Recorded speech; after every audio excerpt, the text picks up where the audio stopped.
Assalamu alaikum students, this is Muhammad Iqbal Bhaba here, your course facilitator for the MFA paper from Tabani's School of Accountancy. Zaria Limited, ज़बरदस्त case study I tell you, ज़बरदस्त case study है आपको ये समझने के लिए कि क्यों ICAP ने MFA का पेपर जो है वो कैफ लेवल के ऊपर डाला और क्यों आपको थ्योरी के साथ प्रैक्टिकल और ये प्रैक्टिकल के साथ थ्योरी इक्विवेलेंटली तौर पे समझना ज़रूरी है। जारिया लिमिटेड एक ज़बरदस्त केस स्टडी है जो कि आपको हेल्प करेगी MFA के पेपर के पीछे रैशनल को समझने के लिए। 2025 फरवरी 2025 के अंदर जारिया लिमिटेड का IPO लॉन्च हुआ। 6.25 करोड़ 6.25 करोड़ शेयर्स इशू हुए। 1 अरब रुपए का टारगेट था रेस करना फ्रॉम द पब्लिक और पार वैल्यू इसकी 1 रुपये थी। 16 रुपये एक्सपेक्टेड था कि 16 रुपये के अंदर शेयर इशू किया जाएगा और इसका मतलब ये है कि शेयर प्रीमियम कम से कम 15 रुपये बुक्स के अंदर रिकॉर्ड होगा। सारी की सारी चीज़ें MFA के अंदर सोर्स ऑफ फाइनेंस के नाम पे एक चैप्टर है, सारी की सारी चीज़ें आप वहाँ पे पढ़ेंगे। IPO क्या होता है, किस किस तरीके से IPO लॉन्च हो सकता है, बुक बिल्डिंग मेथड क्या होता है, आपकी स्ट्राइक प्राइस क्या होती है, कौन कौन बुक रनर हो सकता है पाकिस्तान के अंदर और कौन कौन से पास्ट के अंदर IPO लॉन्च हुए हैं और पब्लिक से प्राइवेट से पब्लिक लिमिटेड का पूरा जर्नी क्या है, पूरी की पूरी चीज़ें सोर्स ऑफ फाइनेंस के अंदर पढ़ेंगे। बिल्कुल प्योर केस स्टडी जारिया लिमिटेड, बिल्कुल रीसेंट केस स्टडी आपके सामने है जो कि आपके इस पूरे चैप्टर को खोल के रख देती है। इसके अलावा जारिया लिमिटेड एक ऐसी कंपनी है जिसका डेट फाइनेंस यानी कि एक्सटर्नल सोर्स ऑफ फाइनेंस बिल्कुल जीरो है। इसका मतलब जारिया लिमिटेड की बुक्स के अंदर फाइनेंस कॉस्ट निल है। इसका मतलब ये हो गया कि प्रॉफिटेबिलिटी जारिया लिमिटेड कम से कम फाइनेंस कॉस्ट का कोई कंट्रीब्यूशन नहीं है। क्या सर ऐसा पॉसिबल है कि 100% इक्विटी फाइनेंस्ड हो? क्या ऐसा पॉसिबल है कि जारिया लिमिटेड जो है वो डेट फाइनेंस के बगैर जो है वो फ्यूचर के अंदर ऑपरेट कर सकती है? क्या ऐसी कोई कंपनी पाकिस्तान में और भी हैं जो कि 100% इक्विटी फाइनेंस्ड हो? डिटेल के अंदर केस स्टडी जो है वो सोर्स ऑफ फाइनेंस के अंदर हम इंशाल्लाह पढ़ेंगे। इसके अलावा जारिया लिमिटेड का जो अमाउंट जो उसने रेस किया वो कहाँ जारिया लिमिटेड बताती है कि हमें इन्वेस्टमेंट करनी है। 45% वर्किंग कैपिटल के अंदर जाएगा, लॉजिस्टिक के अंदर कम से कम 24% जाएगा, HR मार्केटिंग वगैरह के अंदर 12.5% जाएगा। इसके अलावा 6% जो है वो ऑफिस की लोकेशन के अंदर यानी कि ऑफिस को रिनोवेशन वगैरह के लिए भी जाएगा। हम ये पढ़ेंगे अपने MFA के अंदर कि जब भी पैसा रेस किया जाता है तो उसकी वजह बहुत सारी होती है, लेकिन मेन 2 रीजंस प्रोजेक्ट के अंदर इन्वेस्टमेंट करना या वर्किंग कैपिटल को फंड करना। हमने ये देखा जारिया लिमिटेड के अंदर कि वो अपने वर्किंग कैपिटल को भी फंड करना चाह रही है और अपनी प्रोजेक्ट को भी एक्सपेंड करना चाह रही है in the form of logistic और in the form of technological development. जारिया लिमिटेड एक टेक्नोलॉजी कंपनी है, एक B2B प्लेटफॉर्म है, कमोडिटीज़ के अंदर डील करती है, वेबसाइट के ज़रिए बायर्स एंड सेलर्स की इंटरेक्शन करवाती है और कमोडिटीज़ जैसे कि सीमेंट, स्टील, पल्सेस, शुगर, आपका जो है वो स्टील, इन तमाम प्रोडक्ट्स के अंदर जारिया लिमिटेड जो है वो डील करती है और फैसिलिटेट करवाती है। इवन एग्रीकल्चरल बायोमास के अंदर भी जो है वो जारिया लिमिटेड डील करती है और एक फैसिलिटेशन फ़ी चार्ज करती है फ्रॉम दी बायर। एक B2B प्लेटफॉर्म, एक technology company. Sir technology company क्या होती है, B2B प्लेटफॉर्म किस तरीके से क्रिएट होता है, वेबसाइट क्या होती है, बायर्स एंड सेलर्स किस तरह से इंटरेक्ट करते हैं, कर भी सकते हैं कि नहीं कर सकते, ई कॉमर्स क्या होता है, M कॉमर्स क्या होता है, पूरे का पूरा ई बिजनेस क्या होता है।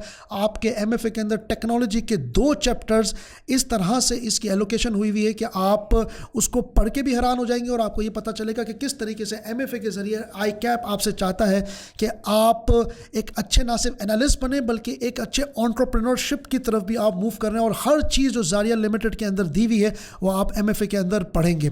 इसके अलावा जारिया लिमिटेड से पूछा गया कि कोई रिस्क देखते हैं आप पाकिस्तान के अंदर लॉन्च होने जा रहे हैं, IPO आपका लॉन्च हुआ है, कोई रिस्क देखते हैं? जारिया लिमिटेड ने बताया कि सबसे बड़ा रिस्क, चूँकि हम टेक्नोलॉजी कंपनी है, हम इंटरनेट के ऊपर डिपेंडेंट है, तो सबसे बड़ा रिस्क हमारा सबमरीन के अंदर वो शार्क है जो कि अगर केबल को अफेक्ट कर देगी, डिस्टर्ब कर देगी, तो हमारा पूरे का पूरा बिजनेस मॉडल डाउन हो सकता है, रेवेन्यूज लॉस्ट हो सकते हैं। आई माई सेल्फ शमशीरुद्दीन शार्क जी, मैं आज आप लोगों के सामने इसलिए पेश हुआ हूँ कि मुझे आप लोगों से एक इल्तिजा करनी थी, स्पेशली टू पाकिस्तानी अवाम। मैंने समंदर में आज तक इतनी मछली नहीं खाई जितनी आप लोगों की गालियाँ खा चुका हूँ। यार कुछ शर्म करो, हम मछली खाने वाले, गोश्त खाने वाले, हमारा आबाओ अजदाद ने आज तक कोई प्लास्टिक नहीं खाया। हमारा तार से क्या काम तुम्हारी नेट का है?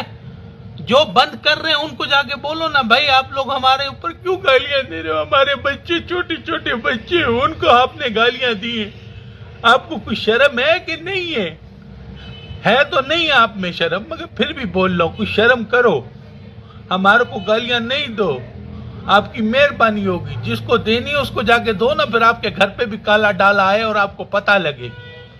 بس اتنا ہی کہنا تھا. خدا حافظ.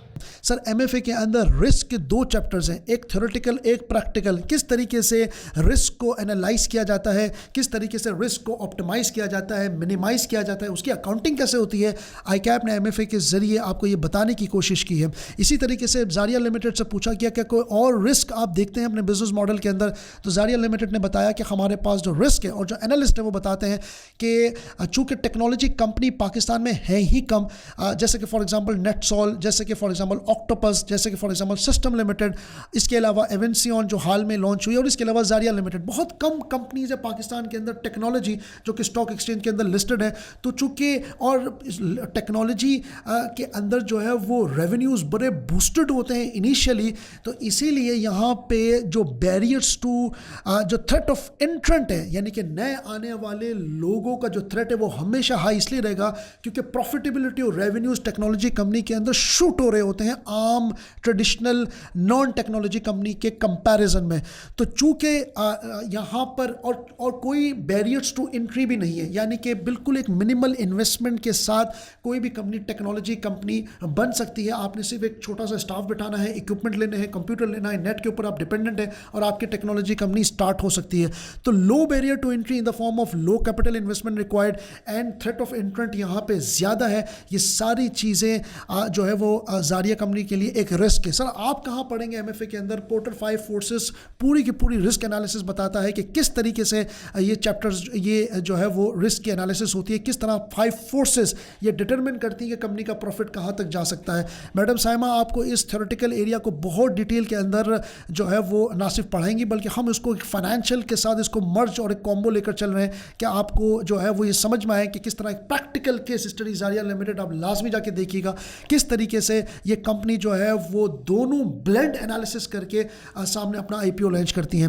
آپ کو کیپشن میں ایک لنک گیون ہے کمیونٹی کا, اس کو جوائن کریں, انٹریکٹیو سیشن کا پارٹ بنیں, اور we are looking forward all of you to join the orientation which is going to be held on 15th of March, and I'm looking forward to all of you in my upcoming first class of the MFA, and see you all and looking forward all of you. So thank you so much for watching this video.